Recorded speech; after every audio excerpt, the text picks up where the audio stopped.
लहसुन और प्याज भगवान पर क्यों नहीं चढ़ाया जाता?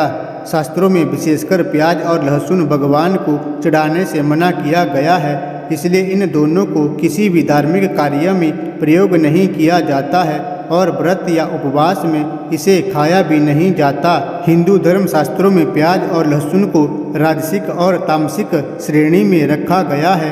राजसिक और तामसिक का अर्थ है जुनून और अज्ञानता में वृद्धि का होना। शास्त्रों के अनुसार हमें जो भी भोजन करना चाहिए वह सात्विक होना चाहिए, जैसे दूध, घी, आटा, चावल, दाल इत्यादि।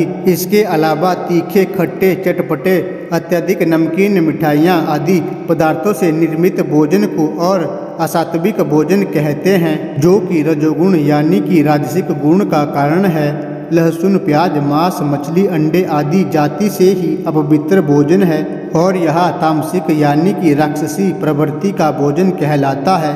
हमें इन्हें सात्विक प्रवृत्ति के भोजन में कदापि ग्रहण नहीं करना चाहिए, अन्यथा रोग, अशांति, चिंताएं, क्लेश, क्रोध और अज्ञानता बिना बुलाए मेहमान की तरह प्रवेश कर जाते हैं। इसलिए पुराणों में लहसुन और प्याज का प्रयोग रसोई घरों में निषेध माना गया है। जब समुद्र मंथन से अमृत का कलश निकला था, तब भगवान विष्णु सभी देवताओं को अमर होने के लिए अमृत बांट रहे थे।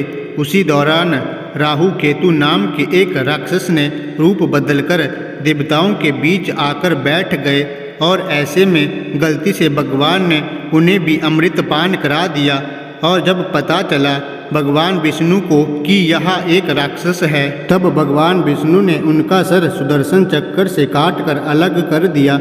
अमृत पान किया हुआ वह राक्षस तो अमृत पान करके अमर तो हो गया, लेकिन जब धड़ से सिर अलग हुआ तो उसके खून की कुछ बूंदें पृथ्वी लोक पर भी आकर गिरी और उनके खून की बूंदों से प्याज और लहसुन की उत्पत्ति हुई, जिसे खाने से मुंह से गंध आता है।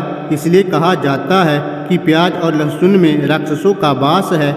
हालांकि अमृत से उत्पन्न होने के कारण इन दोनों में रोगों से लड़ने की क्षमता होती है, लेकिन राक्षस के खून से उत्पन्न होने के कारण यह देवी देवताओं अथवा अन्य धर्म कार्यों में से इसे दूर रखा जाता है और भगवान को नहीं चढ़ाया जाता है। इसके अलावा प्याज और लहसुन के अधिक सेवन से मनुष्य का मन पूजा अर्चना में नहीं लगने लगता है और दूसरे कार्यों में अधिक लगता है, इसलिए इनका प्रयोग पूजा अर्चना में नहीं किया जाता है।